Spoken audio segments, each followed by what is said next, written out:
AC/DC, one of the most unique and successful bands in the history of rock music. From their humble beginnings in the remote Australian city of Sydney, over a 10-year period, the band's simple, infectious, take-no-prisoners rock sound conquered the world. I think AC/DC just gave gimmick-free rock and roll. Good gimmick-free rock and roll. That's what they were about. Good times, blistering chords, and just everyone having a bloody good time. AC/DC wanted the world. They wanted to be big everywhere. They wanted everyone to sort of know who they were. They were on a mission. They had the ambition and they had the determination to get there and to do it and make it work. Set up by brothers Malcolm and Angus Young in the early 70s, the band did not hit their stride until the arrival of legendary frontman Bon Scott, a singer who would become one of rock's most enduring and unique icons. Somebody asked him, "Are you AC or DC?" trying to joke. He said, "No, I'm the lightning flash in the middle." And that's exactly what he was. He was the fulcrum, he was the focus, he brought the whole thing together. When he arrived, suddenly, flash, everything fitted him. He was unique, he was one of the uniques, and he had an impishness about him, and he had a twinkle in his eye. Bon always had a twinkle in his eye, and he had that cheeky little smile. You just knew that if you spent some time with him, you were going to have some fun. Bon Scott was the real deal. This is the story of AC/DC's ascendance from Sydney pub rockers to a stadium rock phenomenon. The story of one band's determination to become rock and roll legends.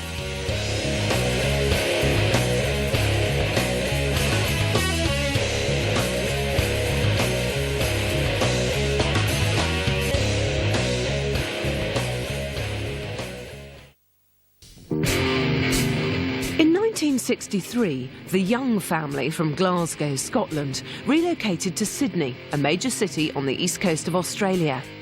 After passing through hotels in the centre of town, the family settled in the suburb of Burwood.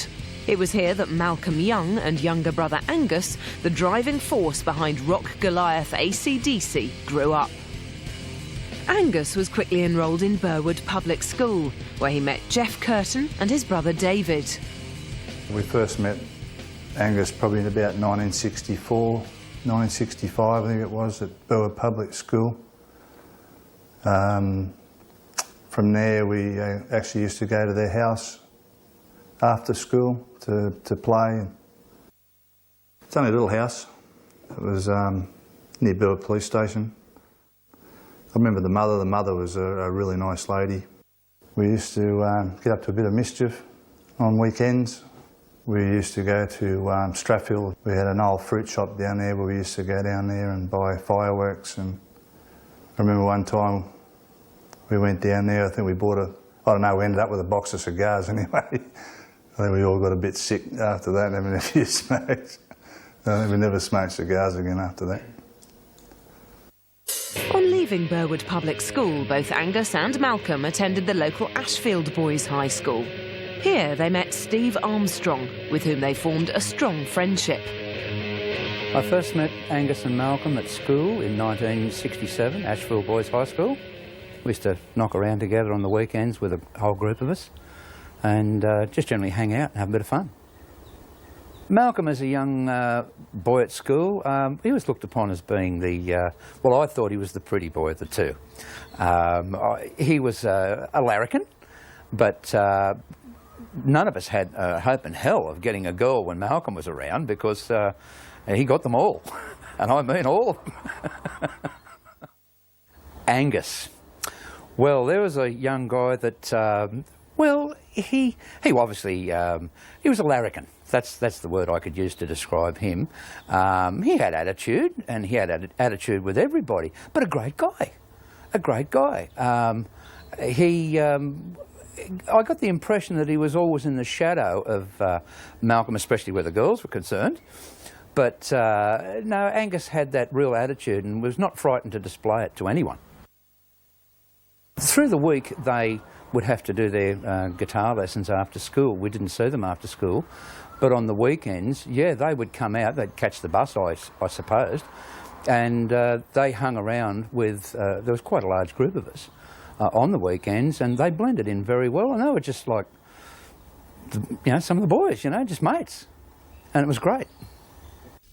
The first member of the Young family to make his name in the music business was elder brother George, whose writing partnership with Harry Vander formed the backbone of the band The Easy Beats. This pop combo were having significant success while Malcolm and Angus were youngsters.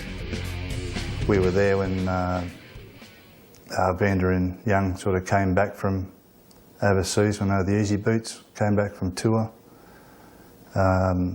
You know, memories of them playing with our slot car track out the back of their house and having a good time when they came back from tour. And I remember Angus getting a nice Jaguar radio which had volume controls on the tyres and the channel changes.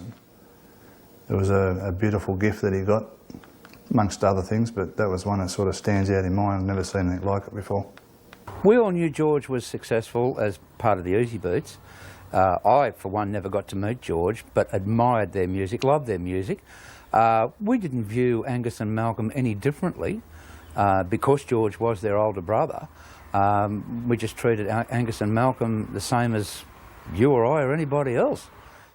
Along with writing and production partner Harry Vander, George was to take a keen interest in his younger brother's music, both in their youth and in later life. I think George was a very major influence on their career because, and I think their parents were too, because they used to say that guitar practice was a must after school, homework first and then guitar practice.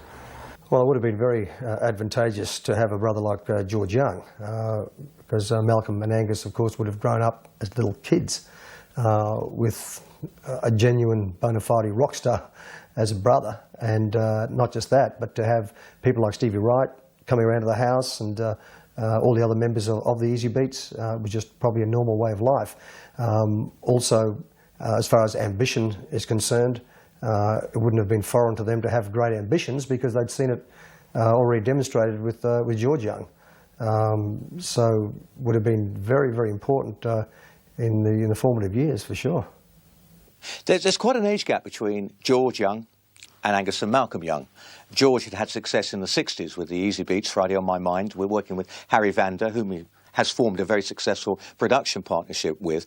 And for Angus and Malcolm growing up and looking up to a brother, an older brother, considerably older brother, albeit but still a sibling, who was already immersed in the music business, knew about the insights of the music business, gave them two key advantages. First of all, it gave them someone who encouraged them and didn't knock them down, as might have happened had they come from a family where nobody had had success as a musician. Secondly, it showed them the pitfalls, which was also quite crucial, because Malcolm especially is very shrewd. He's always been very much about keep an eye on everything, know where the money's going, make sure you take every step and every advantage going. So George Young's success, not just musically, but also in terms of the business, had a huge effect on Angus and Malcolm, and I think positively. Malcolm soon joined his first band, the creatively named Velvet Underground. They began playing at several low-key gigs across Sydney. I think for any successful musician or anyone successful in life, your first break is the most important. It gets you en route, gets you on the way. And for a musician, be it Malcolm Young, be it Angus Young, be it whoever, to get in a band and get out and play shows and tour proves one of two things. You've either got it or you haven't. And going on stage at an early age for Malcolm with the Velvet Underground, albeit it didn't have success particularly, but it was successful for Malcolm because it proved to him he could do it. He could get up there on stage and make things happen. So I think the spark was lit, and once the fire was burning, there was no way it was ever going to be put out. Malcolm lost interest in the Australian Velvets and soon began forming his own band. Colin Burgess, previously the drummer for successful Australian band The Masters Apprentices, was one of the first to join. Well, I first got involved with AC/DC around about 73, I think it was. Yeah, 73. Before Christmas. And I had left a band called Masters Apprentices earlier on, which had lots of hits and so on and so. And that's how I said, this guy called Alan Kissack rang me up and said, look, Malcolm Young wants to form a band. And I said, sure. I didn't, at the time, I didn't even know who Malcolm Young was, but as it goes down the line, it was George Young's brother, and who used to be in the Easy Beats, George and Harry. And so he said, come along for a rehearsal and see what you think. So I said, yeah, okay. So I went along and great, it sounded great. As a matter of fact, Malcolm played absolutely fantastic guitar because it was just a three-piece band, and it was at the time. Colin and bassist Larry Van Crete were in, and after the successful jam, the three-piece began looking for a singer. Enter Dave Evans. Well, I first met Malcolm Young after I answered an ad in the Sydney Morning Herald. I had heard of Malcolm before. He'd been in a band called Velvet Underground, which was a Sydney band, but he left the band when I joined as singer. So I'd heard about Malcolm, and but then Velvet Underground broke up, and that's why I answered the ad in the paper. And when the voice on the other end of the phone asked who it was, I said Dave Evans, and he went, "Oh, it's Malcolm Young." He'd heard about me, of course, from the boys in Velvet Underground, and he said, "Look, I've got a couple of guys here. I'm forming a rock band. Come over and we'll have a jam." So that's what happened. I went over to Newtown in Sydney, and I met the other two boys. One was Colin Burgess on drums. He'd been a big star with the Masters Apprentices in the 60s. And also Larry Van Crete. I didn't really know him. We jammed, and it was great. We all shook hands, and we had a band. A week later, Malcolm introduced a fifth and final member to the band. After we'd formed the band, Malcolm asked if Angus could audition for us. So Angus then auditioned for us. We still didn't have a name yet, by the way, the band. He auditioned for us, and of course there was no problem. You know, he was a good player, same as Malcolm, and it was really a formality, really. Then there was 5 of us in the band. The band began rehearsing regularly, and it was apparent to all that the group had potential. Well, the dynamic of the band, right from the very word go, was very exciting. Even in the rehearsal room, a lot of energy. It just clicked straight away. And Malcolm got George Young to come and have a listen to us. It was exciting again for me. George Young from the Easy Beats. That was, you know, fantastic to meet George Young. George thought the band was great. Yeah, it was just energy and power. On December the 31st, 1973, AC/DC played their debut gig at the Checkers Club in Sydney. At the time, Checkers was the top nightclub in Sydney. And we got the very first gig there on New Year's Eve, I guess because of the personnel in the band. Colin Burgess, of course, and the 2 young brothers, brothers of George Young from Easy Beats. There was obviously great expectations that the band was going to be great, and we were. We just went on and just did what we did. It was fantastic, just blew them away. It was a fantastic beginning. We were just running off songs like stuff from the Beatles and maybe Stones and a couple of others. It's a long time ago, but it was mainly covers. We might have did a couple of original songs in there. I can't. It's a long time ago. It's really part of Australian rock anyway. You've got to go out there from the very word go and just hit them between the eyes of the crowd. You've got to really hit them, but you've got to maintain that all through the set. In fact, towards the end of the set, you've actually got to crank it up. It's sort of like a blitzkrieg, if you know what I mean. And that is part and parcel of what Australian rock's all about. Actually, it went pretty well, considering, because playing covers and things like that, because that's what the crowd know. If the crowd doesn't know any of your songs, you might as well be playing to nobody, because they've never heard the songs before. So if you've got people that are there for New Year's Eve, they've got to know the songs that you're playing. If they can't know the songs you're playing, why do it? You know, so it's to get them up dancing. It takes a while to get a band established, because you've got to keep on going until you do. So it made us establish itself. So through Checkers, which was quite good. So that was that. The band was given a residency at Checkers and also began to play all across Sydney. They soon gained a reputation as one of the best rock and roll acts in the area. With Australian bands, we're so far away from the rest of the world. And the main influences, of course, were English bands, or British bands, and American bands. And I guess Australians just realised we've got to try harder because we had all the top acts from the world coming out to Australia, impressing the Australian public, and being local boys, we knew we were just as good or better than these guys, but we had to go out and prove it. So the crowds were very sceptical. They'd seen all the great stars coming out here playing at Festival Hall, and so our attitude as Australian rockers was to get out there and absolutely blow them away. AC/DC are a live band, always have been, always will be. That's what their forte was, that's what their forte is. They go out there and however good the records are, they sell themselves on stage. And they knew from the start, if we're going to make it in Australia, we have to be seen on stage because that's where we can make things work.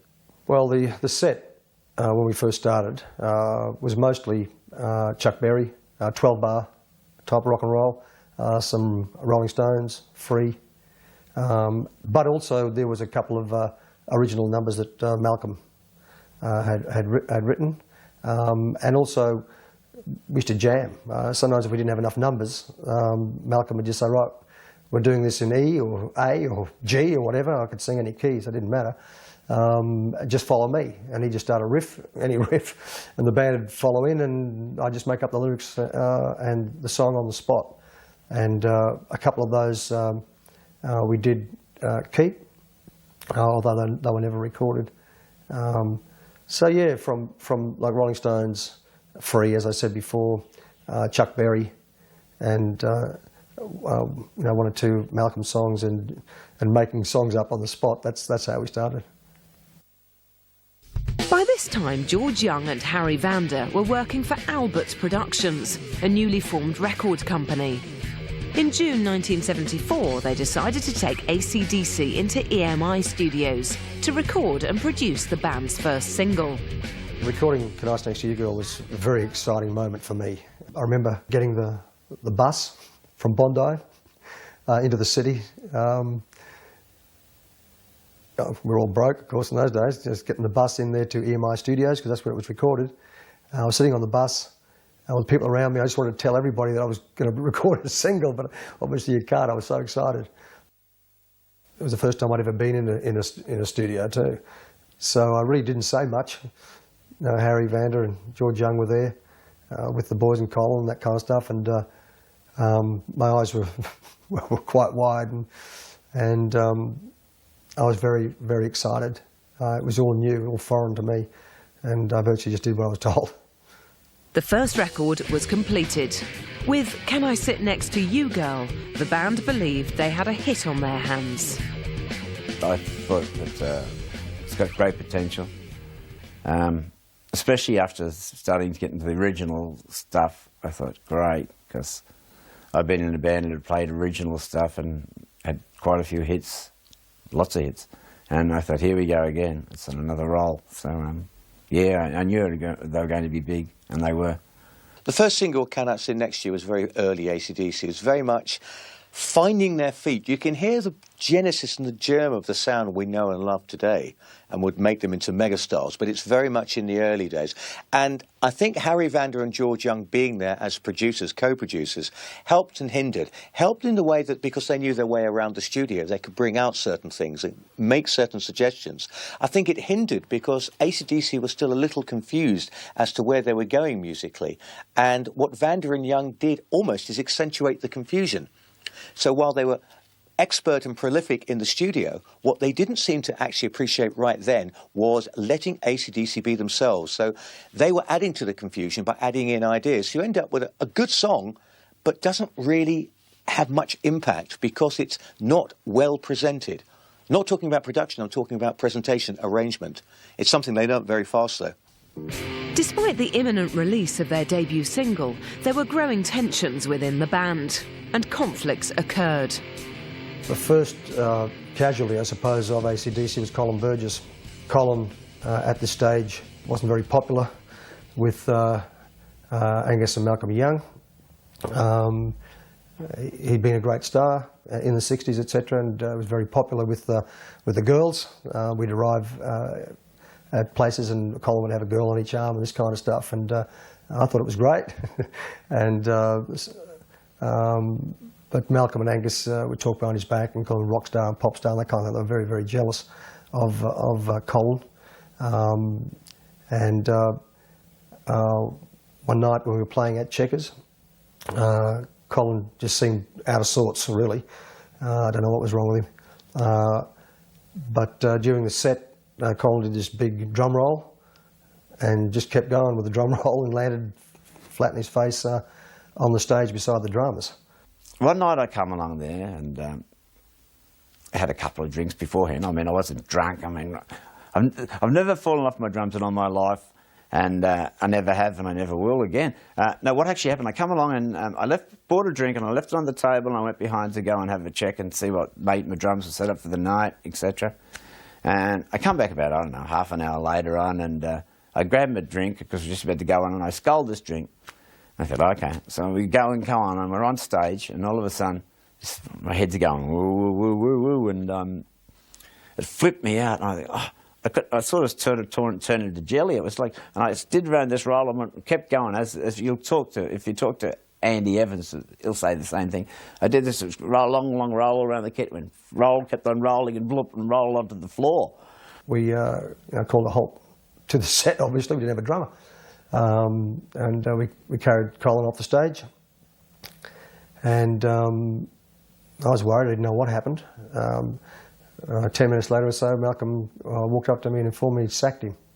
Quite obviously, it was that Malcolm said, "Oh, okay, you're so drunk you can't play, so you got the sack." So, well, it took me. I had to sit down for a while when I come off stage because I mean I was like jelly. I mean, it was either a trip or something. Something gave me something in my drink. But whether Angus and Malcolm will say that, I probably won't say that because, you know, who knows what they'll say. I was shocked. You know, when it did happen, yeah, I was in shock. Sure, I like Colin, I still do, but he was sacked, and that was the portent of things to come. Believe me. With a newly recruited rhythm section, the band went on the road to promote the single. It was decided, however, that a change of image was needed to separate AC/DC from their contemporaries. Malcolm and Angus informed the rest of us that Angus was going to be dressed in a schoolboy uniform, short pants and the rest of it, and Malcolm was going to wear a sort of a white silk airman's jumpsuit with blue sort of gumboot type things, and he asked the rest of us if we can think of something. So the drummer at the time, Noel Taylor, came up with an idea of wearing sort of a harlequin sort of clown outfit with a top hat. The bass player, Neil Smith, came up with a New York cop sort of outfit with a crash helmet, jodhpurs and dark glasses, that kind of stuff. And I came up with the idea of the ultimate parody of a rock star, I guess. It was a cross between Rod Stewart and his jackets and stuff like that, and Slade.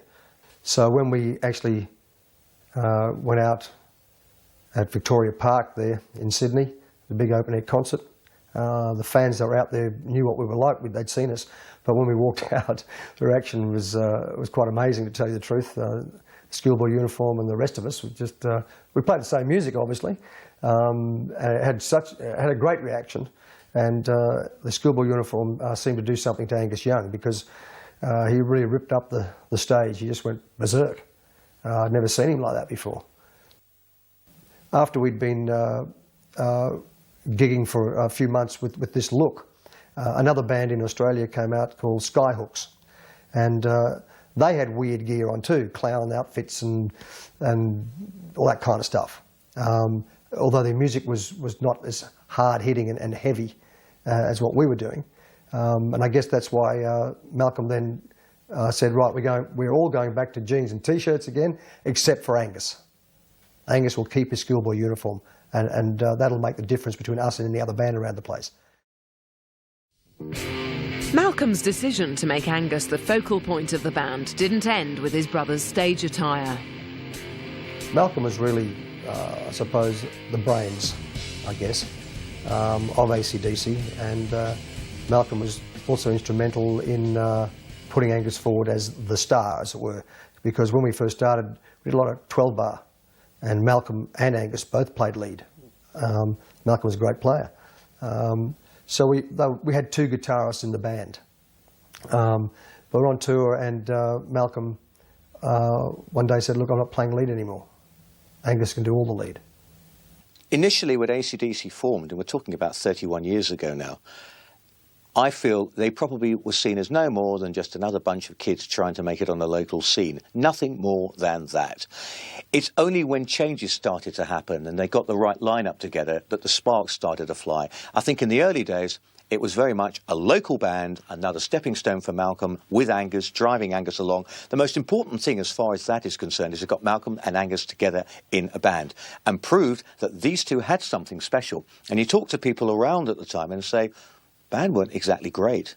Wrong singer, Dave Evans, who was the original vocalist, wasn't fantastic.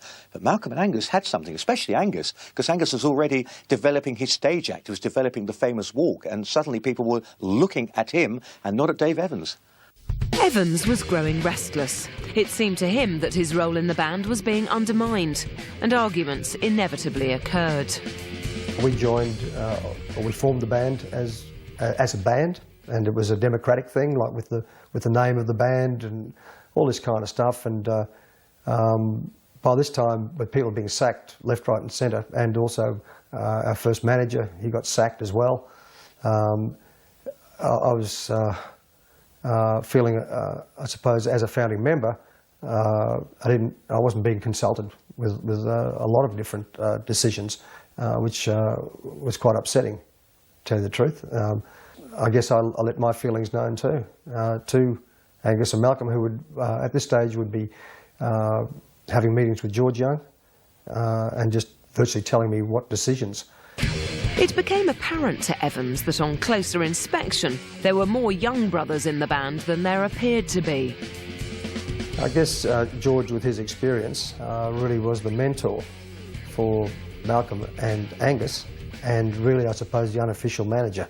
I mean, I didn't really worry about that. I mean, the experience of George Young was fantastic to draw upon. But, as I say, it became like a clique, of course, with the young brothers, and I realised by this stage that, that they expected everybody to toe the line of all decisions, and if you're a creative person yourself, or you're young and full of spunk and all that kind of stuff, and fire in your own belly and that kind of stuff, yeah, it does piss you off. I don't care what decisions were made, but it would have been respectful if I was at least sitting at the table, if you know what I mean. Yeah. Unbeknown to Evans, however, a new character was about to emerge who would change AC/DC's path significantly. Bon arrived and suddenly it all fell into place. The spark lit, the bulb went on and the fire started to rage.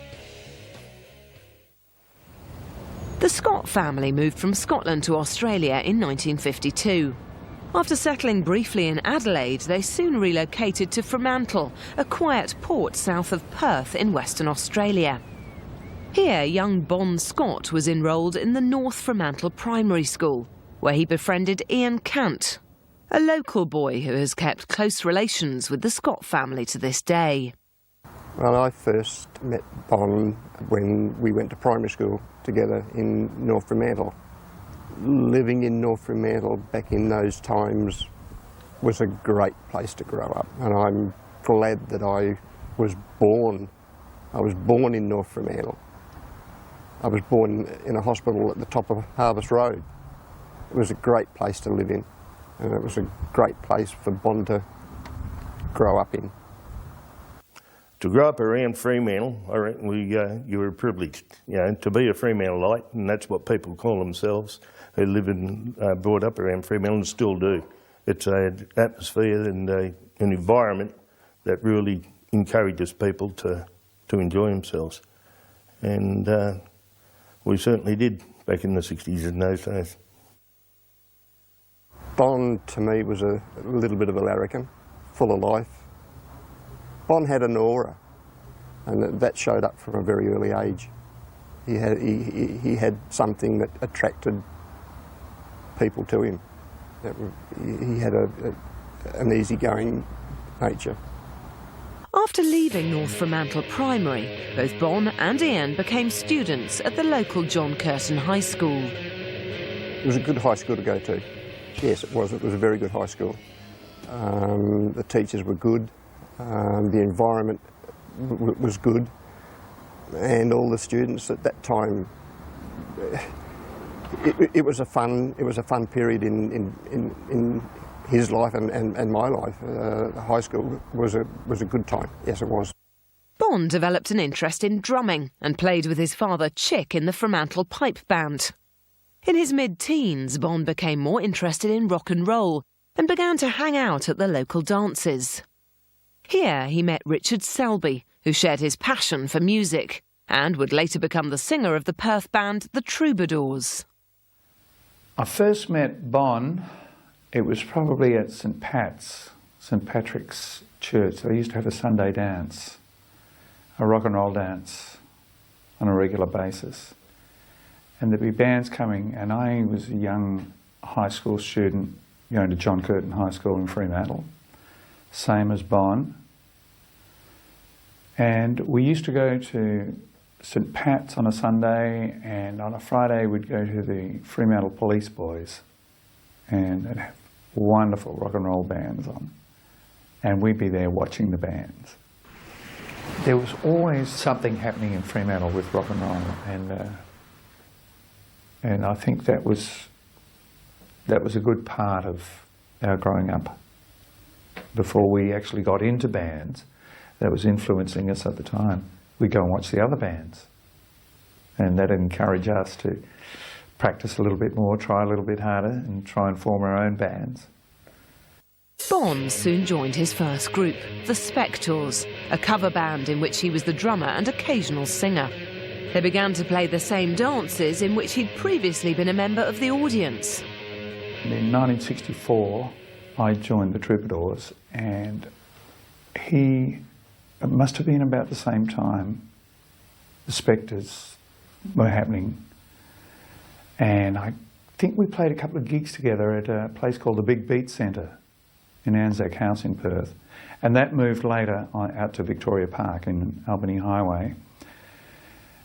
And I remember the Spectres, but I'm not sure of the venues. I think it was the Big Beat Centre where we'd share the gigs, and along with other bands like Russ Kennedy and the Little Wheels, and I think Johnny Young and the Strangers, and the better Perth bands that love the rock and roll and are playing good rock and roll.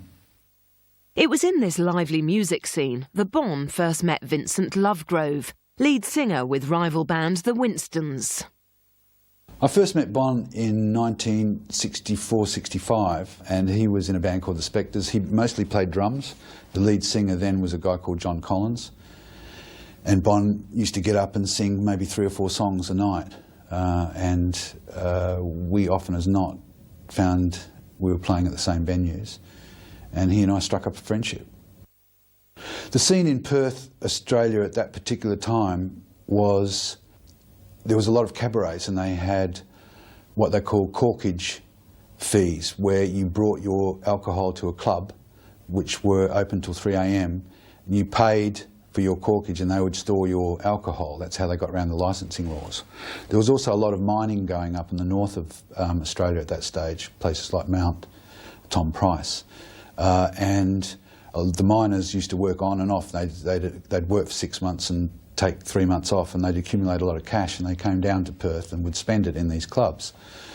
The only problem was, and of course they had lots of entertainment there, the only problem was the bands that they wanted to have there were primarily what we called top 40 cabaret bands. In other words, what they did was their repertoire belonged to the top 40 charts and what you heard on radio. There was no originality then. So therefore there was a lot of places that opened up in the surf clubs along the west coast. One we played at a lot was at a place called Swanbourne, and they were called Stomps. On leaving school, Bon became a postman, delivering mail by day and playing concerts by night. I met Bon at Fremantle Post Office in late 1967. We were postmen together.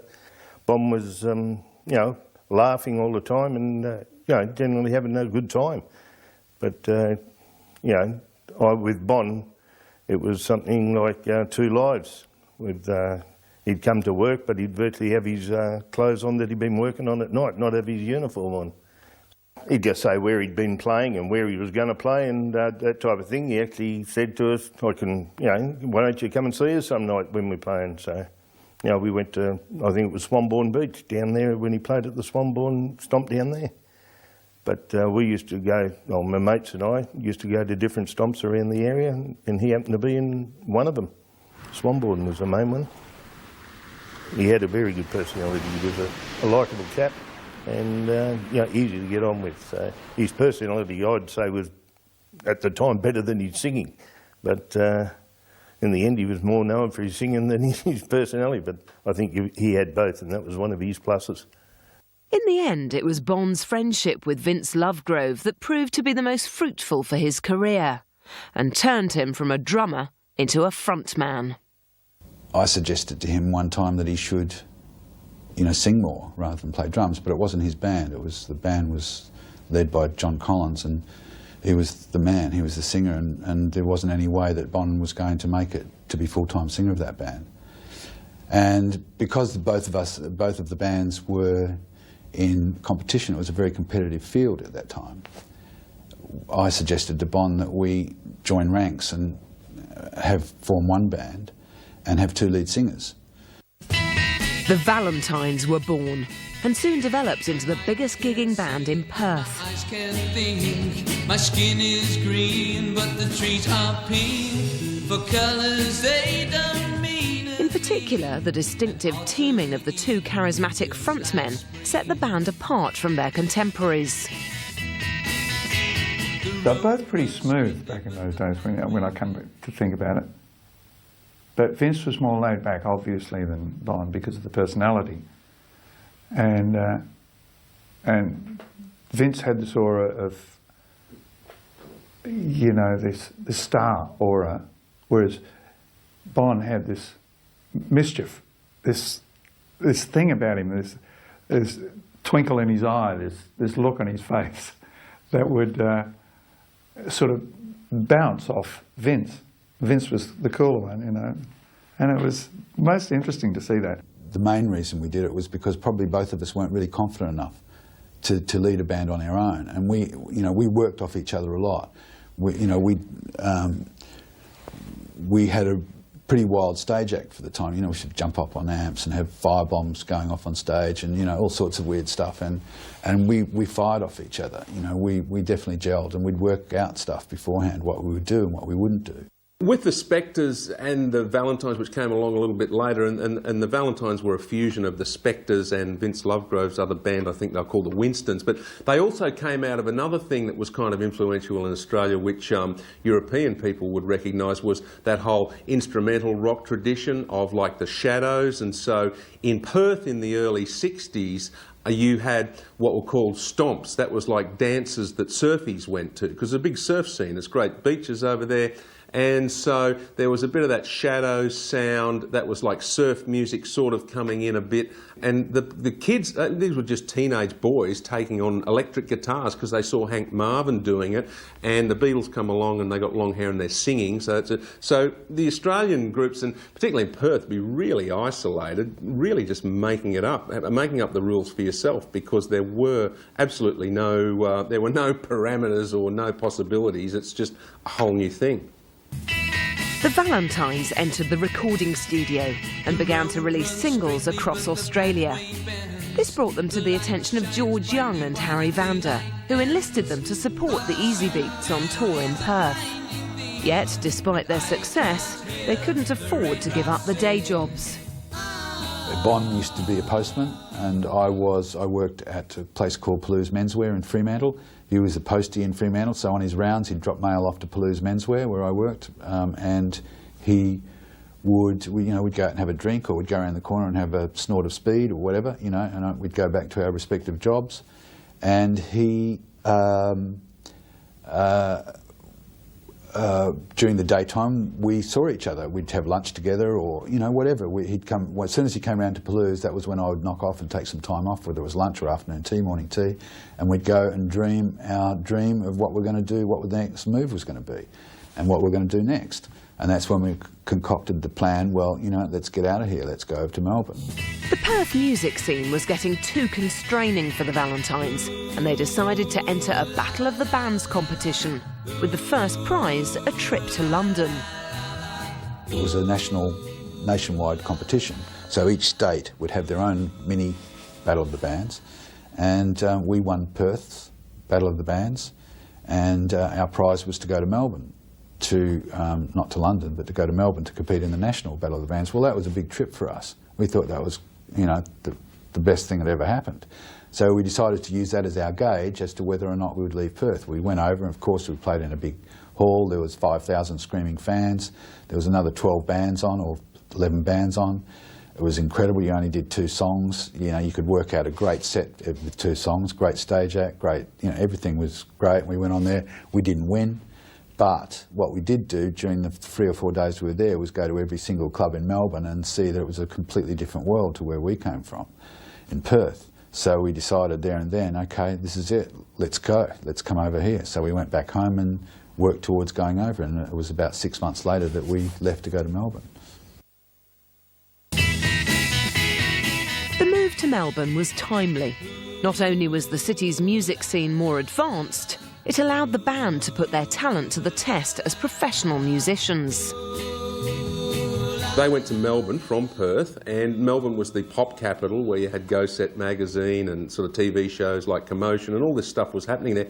And bands like the Valentines, even a third level ordinary band could be doing 3 gigs a night, because you do a suburban dance hall and a city nightclub and whatever. And so what that was the thing that still does make Australian bands great, is that ability to play, is just play on stage to people. And I think that was the training ground there. If you've got 3 gigs a night, you've got to get reasonably adept, When we hit Melbourne, we made a band decision. It was a band rule that, and it was a very democratic band, but as anybody will tell you, any democratic band always has trouble and isn't really democratic in the end. The singers really run the show. And we made a pact in the band that we weren't going to do what everyone else was doing at that stage, which is, 66. And that was take drugs and smoke pot. And I can remember Bon and I, when we went up to Sydney one time, and it was the first time either of us had ever had a joint, late in the piece. It wasn't around when you were 15, 16 in those days. We were 20, 21. We went up to Sydney, and, we went and saw this band that we knew, and the keyboard player invited us back to his place to smoke some dope, and it was the first time, and we were both nervous as shit. And we went back there and we smoked and got completely out of our head, and we were just shit scared in the corner of the room, giggling and wondering whether we should be there. And eventually we just slid our way out of the room, completely paranoid, and ran down, bursting out laughing, and went back to the hotel, to the one room that we were staying at. It was a hotel called the Crest Hotel in King's Cross, which no longer exists. It's been pulled down, but we went back there. And of course the band knew immediately that we'd smoked, and we got ostracised and told we were going to be kicked out of the band, right, which we completely laughed about and went and celebrated and went to a club and got shit-faced drunk, because we thought the gall of the band thinking that they could throw us out of the band. And we always used to have breakfast around the corner. We used to go around there, and they used to have fresh orange juice, and we went round there, and we'd always go there because after a hard night's drinking it's good to have a bit of orange juice. So we went round there, and we were in one table and the band was on the other table, and they wouldn't speak to us because we'd smoked dope, and we were still stoned. We were still stoned. And anyway, eventually what happened was a member of the band came over and said, well, it's okay, we'll let you go this time and we'll let you back into the band. And it was just a funny thing, Despite continued singles success, over the next 2 years the cracks began to show. A very public drugs bust resulted in unwanted press attention, and the light naivety of the Valentines' early image became tainted. Bon and I started talking about it, we're going nowhere. We tried it out for 6 months, but we just, we were only being kept alive by publicity about pot, not by what we were doing, which was good, but we weren't playing at the right places, and, we got lost, basically. And so we got together, Bon and I, and decided that, and we felt we had the right to do it because we formed the band in the first place, that we would leave the band and that we'd get on with our other things. And, you know, we announced it to the band. It didn't go down all that well, obviously, with them or with our management at that stage. But we felt it was for the best. Whereas Lovegrove moved into music journalism, Bon continued his dream for stardom and joined Fraternity, a heavyweight hippie group modelled on Robbie Robertson's The Band.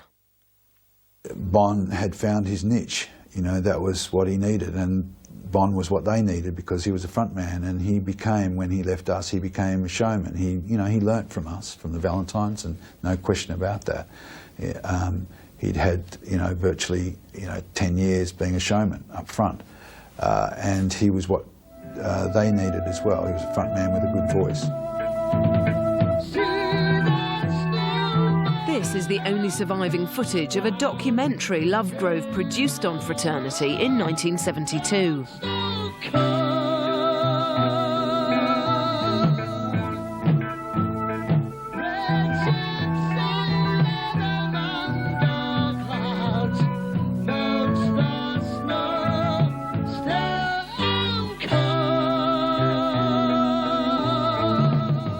They believed that they were the best band in the world. They were, again, going to conquer the world. And it was also a time of many magic mushrooms being dropped and lots of alcohol being drunk. And that became part of Fraternity as well, without a doubt. And they were pretty heady times. Fraternity aspired to that thing that the band had, you know, the band that backed Bob Dylan. You know, they had the big pink up at Woodstock. Well, Fraternity got their own little house in the hills, and they, as far as I can tell, sat around, got stoned and jammed, and that's like about it.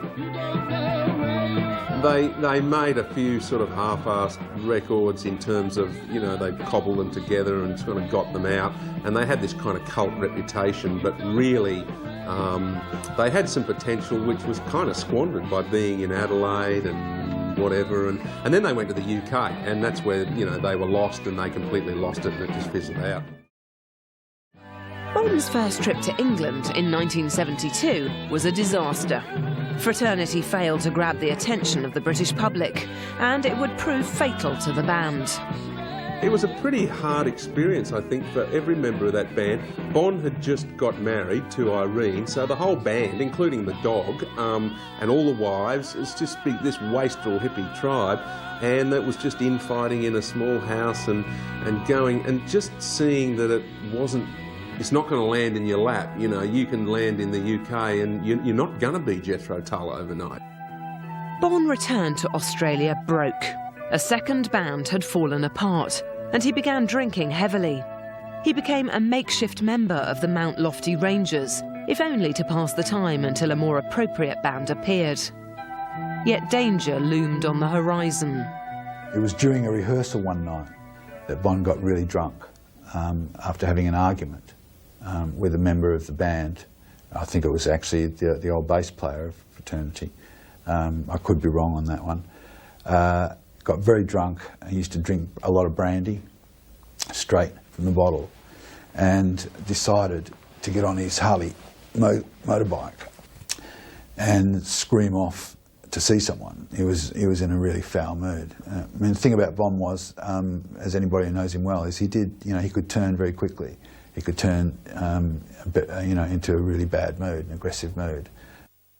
Anyway, he ripped off on his Harley-Davidson bike into the darkness of the night. And later on that night, and you know, the night went on, later on that night, around about midnight, 1 o'clock in the morning, I got a phone call from Irene, his wife, saying, "Vince, can you come and pick me up? Bon's been in an accident, he's nearly dead." Despite several injuries, Bon Scott survived. During his long recovery, he stayed with Vincent Lovegrove, who is now working as a booker for clubs in Adelaide. Bon was recovering from this motorcycle accident he'd had early in 1974, almost killed, a terrible accident. And it was through the recovery period, because he was in hospital for a long time. I used to like to compare this to Bob Dylan's motorcycle accident, a bit like that. Bon was reflecting on what's he going to do with his life. Fraternity had broken up. his marriage had broken up. He was leaning on Irene, his wife, a bit, and there was a bit of feeling there. But he just knew that he had to do something. At that stage, I was booking a very young band from from Sydney called AC/DC. I used to book AC/DC a lot, mainly because their mentor and big brother, George, who Bon and I had befriended during our Valentine's days when they were in the Easy Beats. And George and I remained, I wouldn't say friends, but certainly acquaintances. One time, after they'd been down 4 or 5 times, George gave me a call and said, you know, what happened to the money that the boys got last time? They didn't get any. And I said, well, I gave it to their manager. And he said, well, listen, do me a favour, he's going to get the sack. Next time they're over, give it to Malcolm. He's the man you give the cash to now. And he said, by the way, do you know any singers around? Because we're going to sack the singer as well. Vince could think of only one suitable replacement, and Bon Scott's years in the wilderness would soon be at an end.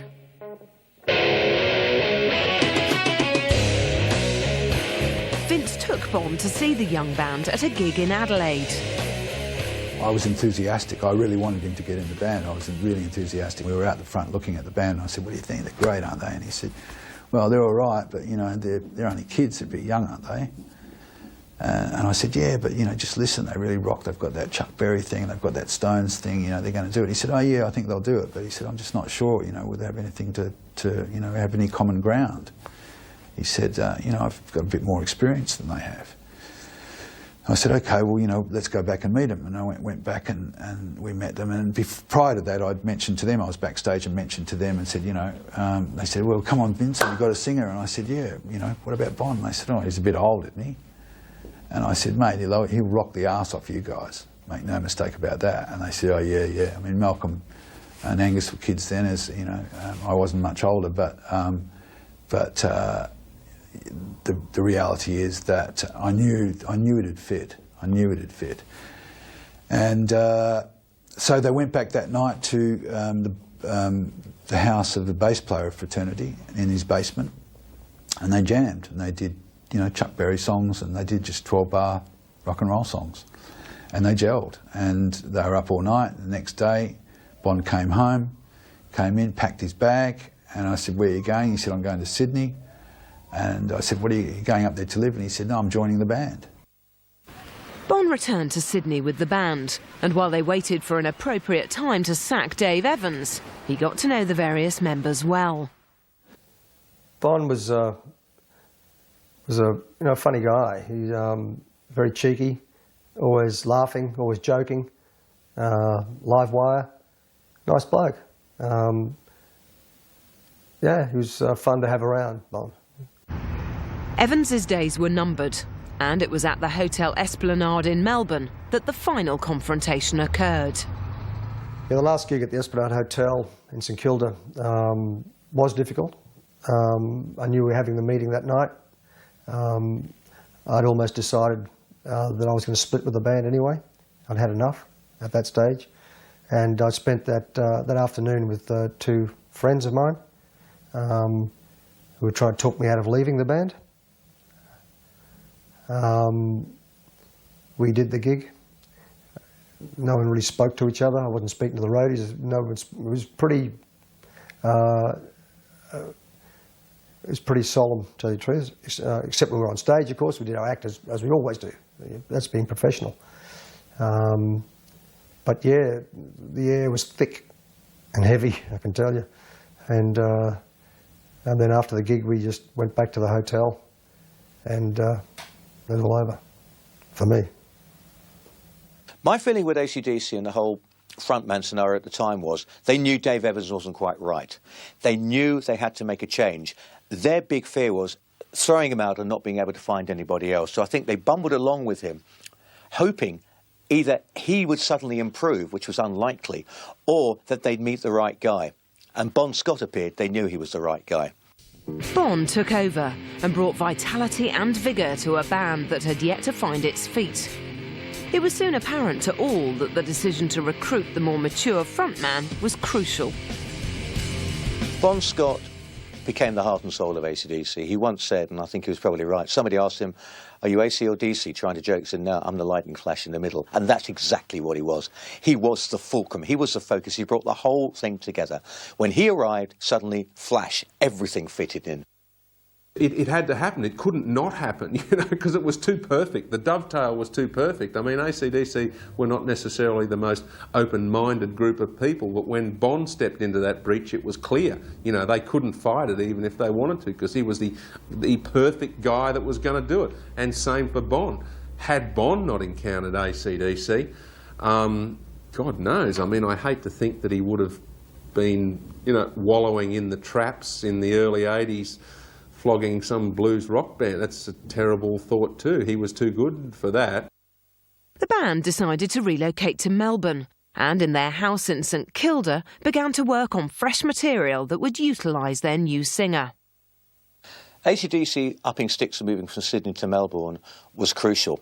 Now, the feeling was that they weren't getting far enough, quickly enough in Sydney. They'd probably reached the stage where they'd hit the ceiling, playing the same clubs to the same old people and blah-de-da-de-da. It no longer had an impact for them. They weren't moving forward. Moving to Melbourne opened things up. It seemed to be much more of a cosmopolitan city, more places to play, and they were playing to people who didn't know who they were, and they were better at it. They'd learnt their chops in Sydney, so they went to Melbourne as a decent band, not as a new bunch on the block trying to sort of make a first impact. They had made that first impact. They had confidence. It showed on stage, and suddenly people were saying, you know, that lot, they're rather good. After further intensive touring, in February 1975, AC/DC released their debut album. Cut in 10 days, High Voltage killed off memories of their previous glam incarnation. It was all-out rock and roll. Well, the Australian High Voltage is a bit of a patchwork. It was done very fast because budgets were like that. They didn't have a huge budget. They didn't have 10, 12 months to play with. They had to go in, get it done and get out. And I think it sounds on occasion like it's a rushed record. It's almost like a demo. We now have an album of our songs. Let's see and assess strengths and the weaknesses. So while it was commercially released, I think they treated it very much as an assessment of where they are and how they were going to get further. I think High Voltage kind of gave them the taste of things to come, you know, and I think that they were hungry for it. And Australia at the time was very hungry for a band like them, because you've got to remember at the time there was, you know, if you go back to kind of late 60s, there was, you know, artists around like Normie Rowe and Masters Apprentices, and I mean, you know, but we didn't get bands like Cream touring, or we didn't get Deep Purple touring. We were kind of barren in that sense as far as rock was concerned.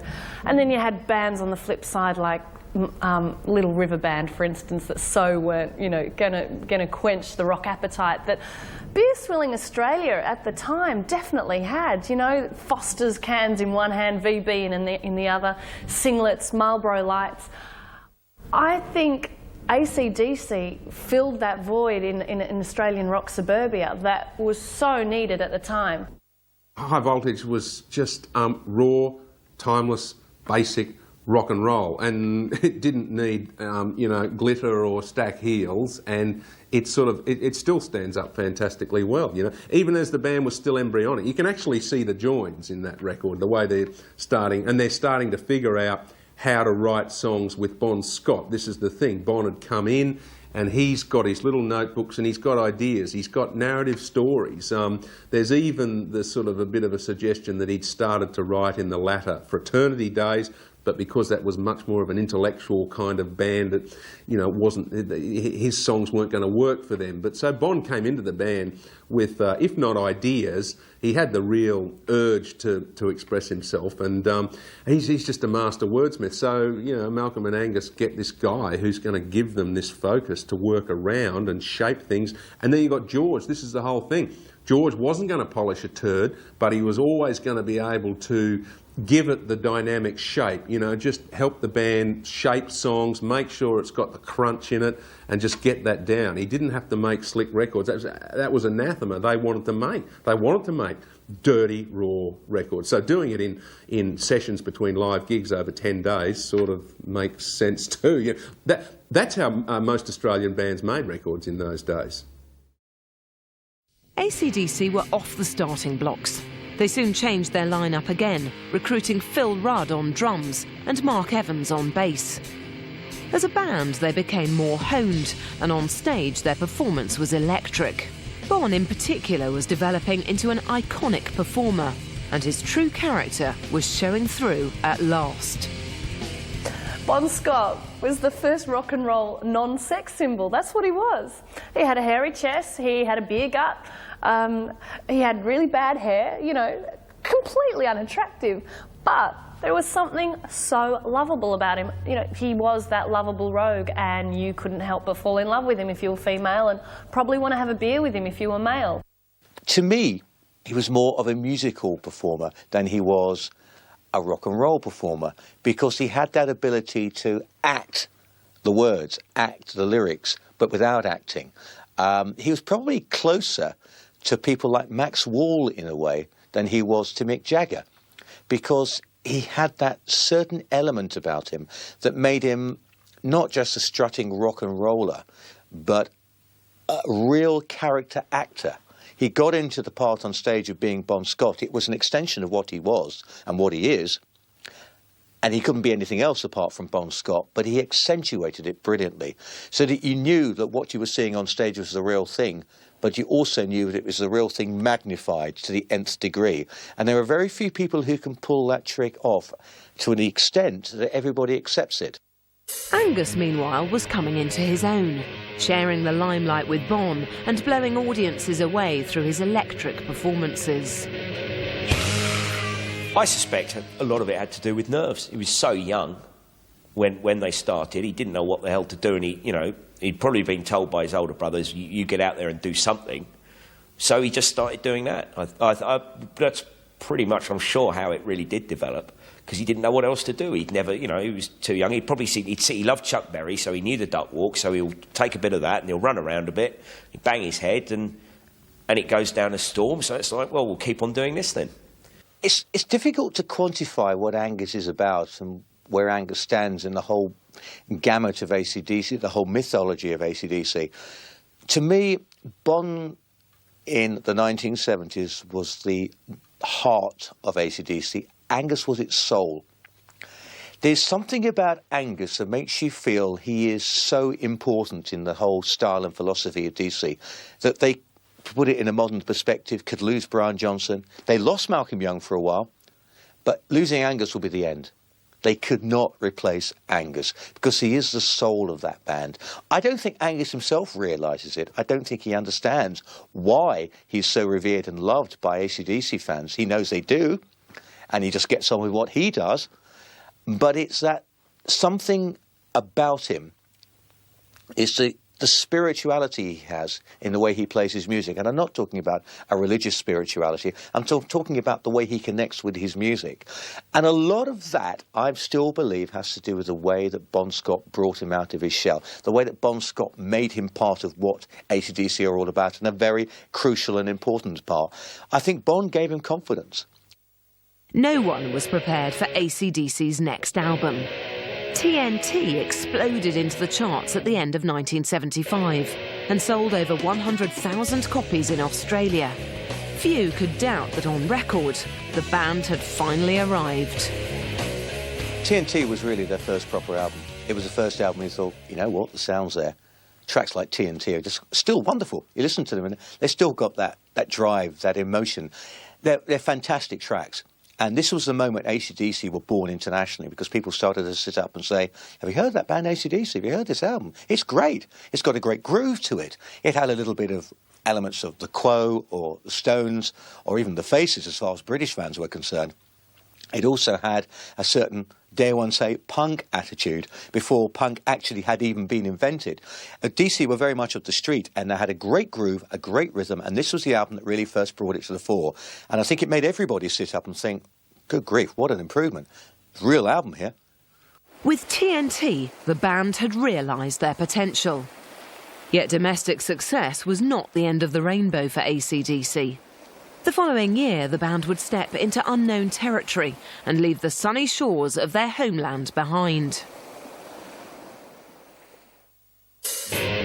On signing an important deal with Atlantic Records in Britain, AC/DC decided it was time to conquer new territories, and in March 1976 moved to London to begin the next phase of their master plan.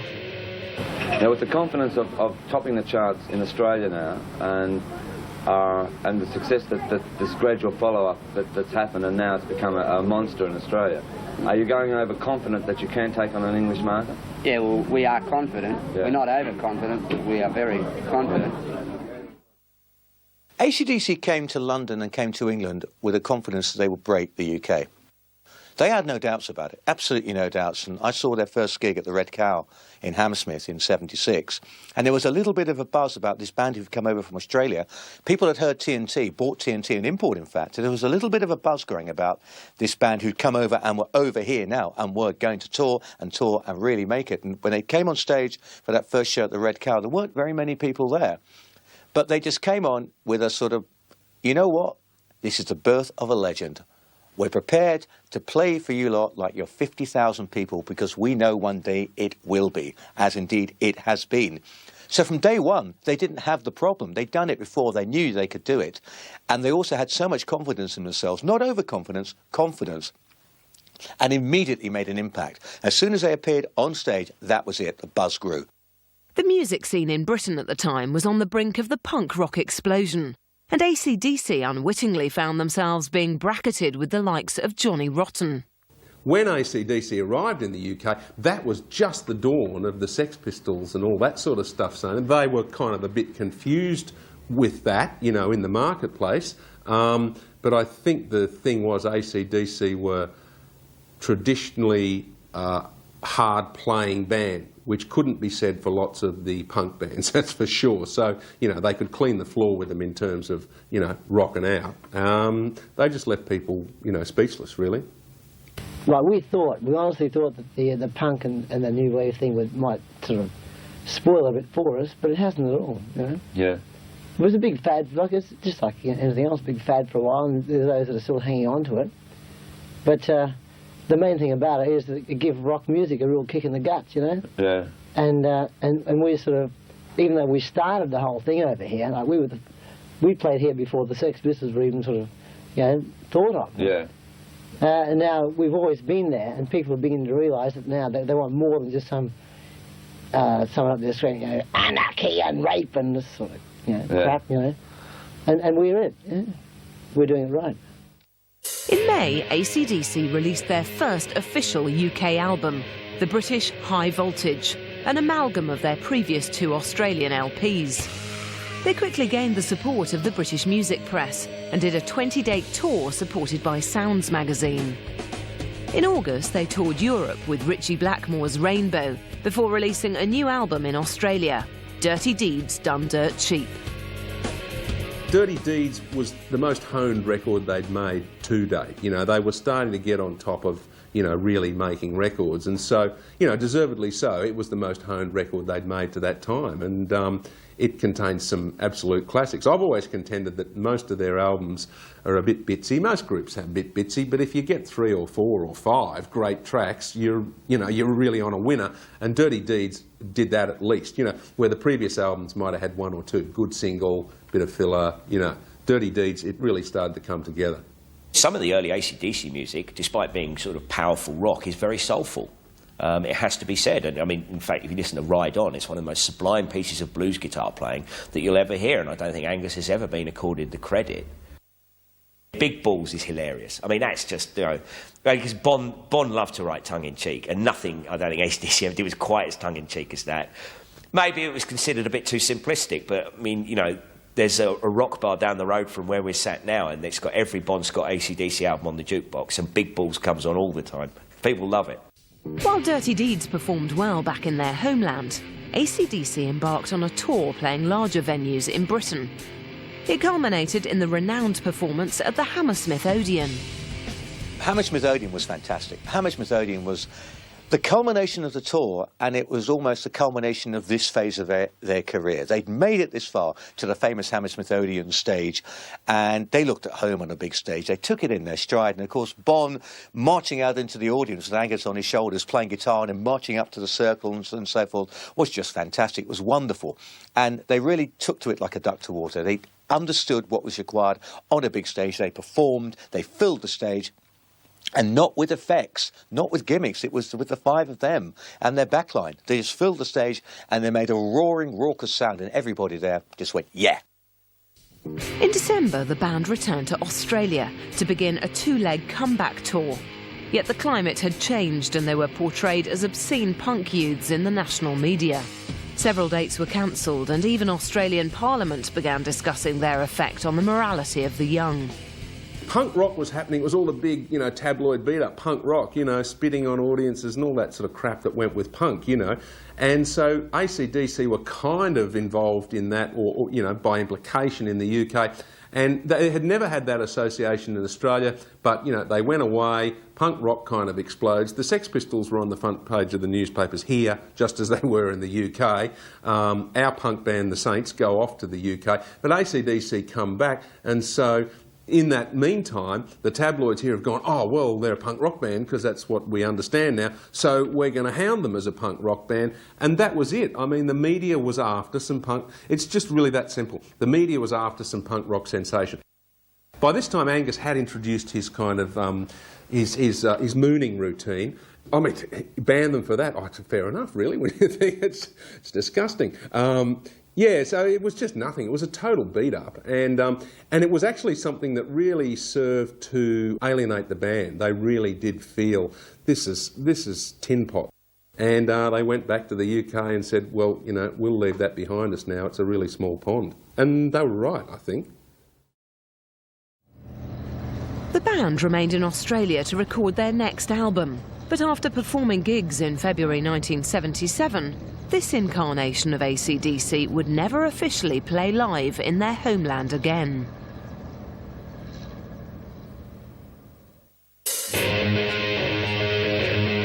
1977 would be a momentous year for the band. Not only did it see them tour Europe with Black Sabbath and later travel to America, it saw the release of their most honed and impressive work to date, Let There Be Rock. Let There Be Rock is my favourite AC/DC album. Just shading Highway to Hell and Power Age. They're all great from that era, but Let There Be Rock's personal favourite. What they did, they made another leap. It's interesting because they made the leap to Dirty Deeds, which put them on a much more of an international scale. I think with Let There Be Rock, they made an album for America. Not excluding the rest of the world, but they looked at America and said, we've really established ourselves in the UK, America is next, and we have to make an album that's going to really get the point across. And from the title track through to Crab City in Blue, all the album is aimed at America. Let There Be Rock, I reckon, is their best album. It's my favourite AC/DC album, and it was the second last one that George and Harry did, I think, at that time. But look, yes, Let There Be Rock. Conspicuously, one of the things that's kind of happening there is Let There Be Rock marked a bit of a shift where they became, that was more like an album band album. Well, Highway to Hell is a great album, and so is Back in Black. But Let There Be Rock was the first one where they made an album that just hung together perfectly like an album. And the title track, Let There Be Rock, is just, it's one of the great sort of rock tracks of all time to me. Let There Be Rock itself is very much about the birth of American rock and roll. It was great, and it's such an epic and a tremendously climactic song. But the whole thing was they moved up another gear. With every release, they were moving further forward. In July, the band embarked on their first US tour and continued their tradition of playing anytime, anywhere, starting at the very bottom with the goal of getting to the top. They had already succeeded in the UK, they had succeeded in Australia, they had a fan base in Europe, but America was the big one. And they understood from day one, if you're going to do well in America, you don't go over and play New York, Chicago, Los Angeles, Boston, and about 5 or 6 other metropolitan centres. You go and you tour. You play everywhere. You go and play to the Hicks, you play the backwards, you go everywhere in America, you do every tour possible and get yourself across. And they worked very hard for a few months and didn't stop. And they went out there with a determination, we're going to come home with a foothold, or more than a foothold, in the United States. And they did it. And that's their work ethic. AC/DC had a very strong working class ethic. And their working class ethic was that they were on the road to garner fans around the world, and they believed, and rightly so, the only way they would do it is by live performances, because they were, you know, a fucking good rock and roll band. End of story. During the first leg of this momentous tour, they were approached by Kiss bassist Gene Simmons to support his band on tour later in the year. He came along to our show or one of our shows in the Whiskey in Hollywood to see us play, you know, and he come up to us and said, look, I think your band, and we're touring in December, and we'd like you to tour with us. You know? And they played to 80,000 people. Yeah, right, I mean, it's huge. So the show should be quite amazing. The tour was a success, and playing with such reputable acts gave the band a platform through which they could increase their growing fan base. On their return to Australia, they recorded Power Rage, another raw, brutal classic. It kicks ass. It's probably the best Bon Scott album. You know, as good as Highway to Hell is, and it's a great record. Power Rage is the definitive Bon Scott statement. They're all smoking, the band are on fire. I mean, I bet it didn't take long to record. I think they must have just gone in that studio and just cut loose. And you can hear it. It's got a frantic energy to it. And there's one throwaway song on that record at all. It's just, for me, every single song absolutely nails it. It's just terrific fun to listen to.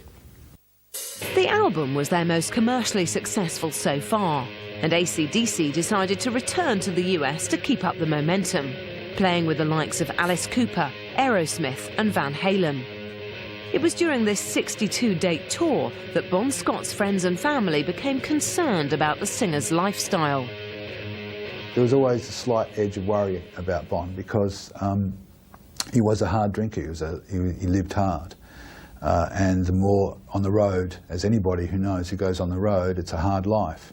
And the one way of seeking relief from that hard road is booze and drugs. It's a cliche, but it's a cliche because it's true. In those early days of making success and touring non-stop, life gets tough and you get bored. And he was a hard drinker and a hard liver. I was doing a documentary about Australian music overseas in 1978, and I met with Bon in Atlanta, Georgia, and AC/DC were supporting Cheap Trick. After the show, he and I went back to his hotel room, and it was just he and I, and we were talking about stuff, and I was saying, how does it feel? He was dressed to the nines. He had a long coat on.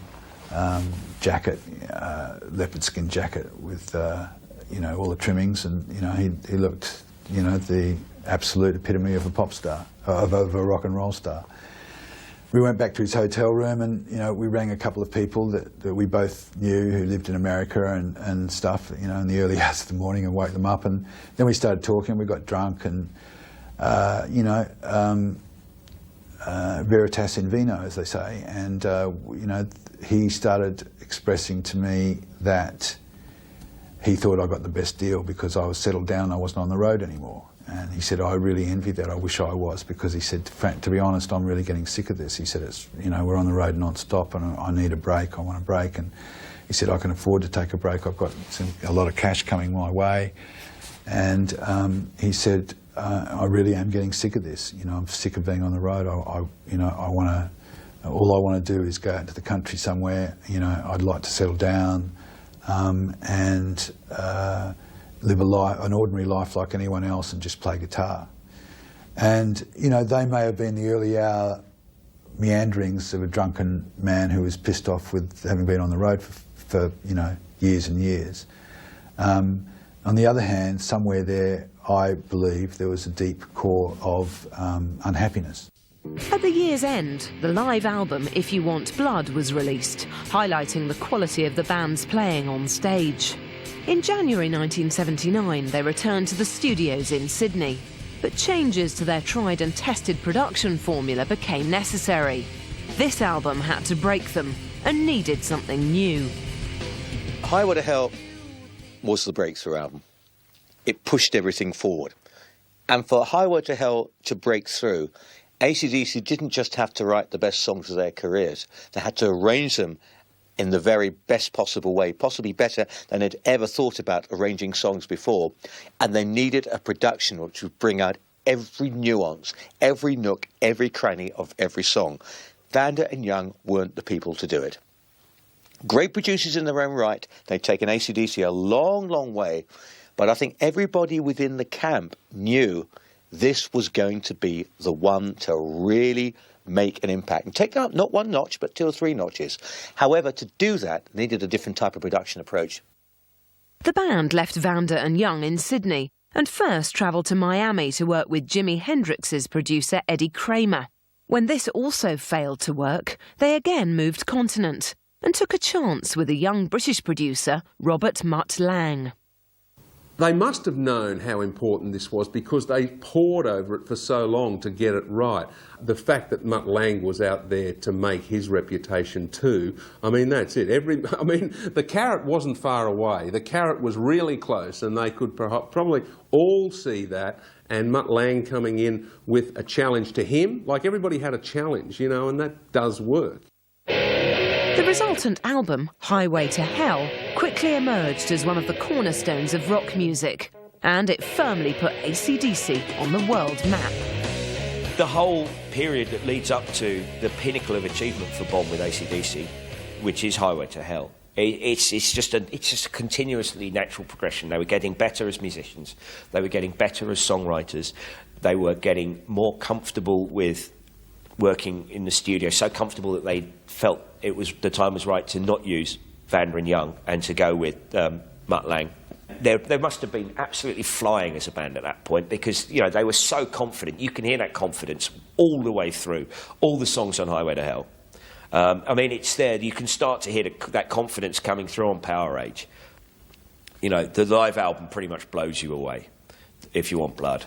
But then they get to Highway to Hell and it's just like, you know, here's a band, they've arrived, it's their time.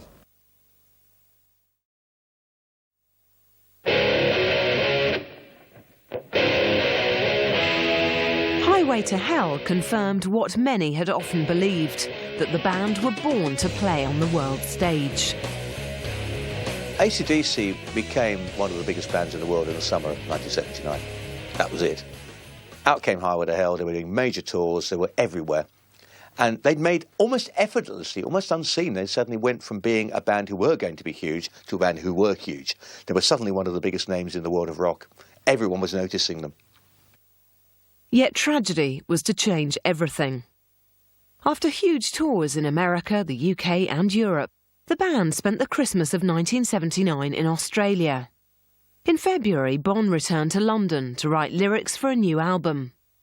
On the 19th, after a heavy drinking session, Scott passed out in a friend's car. He would never wake up. With a verdict of death by misadventure passed by the coroner, the world would soon come to mourn a unique icon in the annals of rock history. We were devastated here in Australia by his death. It was incredible. It was just because you just thought Bon Scott, well, you know, Bon Scott is bulletproof, you know. Nothing's going to kill Bon. And yet, at the same time, you also know he's a live fast, die young kind of guy too. You just thought he was always, you just maybe took it for granted. And then when he was gone, no, look, the outpouring of feeling for him was just huge. And everybody knew that we had lost a huge Australian character beyond rock and roll, but just a great Australian larrikin, as we like to call them. And definitely, you know, he's gone. It's easy then for everybody to go, oh, what a great rock and roll hero he was, you know, and that definitely happened, and record sales spiked accordingly, you know. Well, I was devastated when I heard that Bon died. Again, his wife Irene phoned me and told me late one night, and I was completely devastated. You know, he was a guy who deserved success, deserved to be happy in life. I don't think he died happy, and I also think that he was on the cusp of success and very frustrated. He was on the cusp when he died. It wasn't till after Bon died that AC/DC kicked in. All their hard work for the previous 5 years kicked in 12 months, 6 months even, after Bon Scott died, when they recorded the Back in Black album, which was a tribute to Bon. That became and remains their biggest album of all time. Bon wasn't there to share it. He went out on the cusp. And I'm sure that was frustrating for him before the event, that he hadn't quite got there, that he could feel that they were on the cusp, but it's just so sad that he went out before they made it. I cried. I just couldn't believe, and I mean, if I continue along the same veins, the tears all start now at age 56. I just couldn't believe it. I couldn't believe that Bon died. And I still can't believe that he's not with us anymore, but his spirit's with us. As long as AC/DC rocks and the music rocks, I'll remember Bon. AC/DC did keep on rocking and recruited Brian Johnson as Bon's replacement. They went on to become one of the biggest bands in music history and continue to sell out arenas today. But many feel that something changed, that a part of their spirit was lost when Bon Scott passed away. When Bon died, it was the sense of fun. Went out of the band, I think. And I think it's probably as simple as that. You know, Brian's a lovely bloke, but he's just one of the guys. Bon wasn't. Bon was like, he was one of the guys, but he was unique. He would be the leader of the gang. People, you know, you can criticise him for drinking and taking drugs and enjoying himself too much if you want, but that's what that's what people liked about him, because you know he didn't bullshit anyone. What you saw was what you got. You can hear him grinning when he's singing, even on record, some of this stuff, you know, and that it's, you know, few singers can invoke that kind of character on a record. You know, technically he wasn't the greatest singer. Who gives a damn? He had a blinding voice as far as I was concerned. So, you know, that went out the band. You know, it pains me to say it because I love the band so much, and you know, I didn't really want to see them change that much. But hindsight is a wonderful thing, and you know, you look back and some of the songs on the likes of Fly on the Wall and Blow Up Your Video, they're just, you know, well, half of them wouldn't even make any of the Bon records, and the rest of them, you know, even when they seem to try and capture the essence of what they had with Bon, it falls short because it's not Bon doing it. No, you can't replicate that. It was a true one-off. They had got to the formula. By the time Bon, if I could call it that, by the time Bon died, they had figured out what they could do and how to do it best. You know, they'd figured it out by then. So when Brian Johnson steps in, it's all like set up for it. This is how we do things. And it was kind of like that. Yeah, there's been some good tracks, but I reckon rock and roll's like that anyway. Like all rock and roll now is kind of, you know, buffed and honed and marketed, and the magic that used to happen because no one really knew what they were doing and was making up the rules as they went along, that magic is sort of really gone from rock and roll, I think, a lot now. I may be just an old fuddy-duddy, but those records that George and Harry made, you know, you cannot replicate it.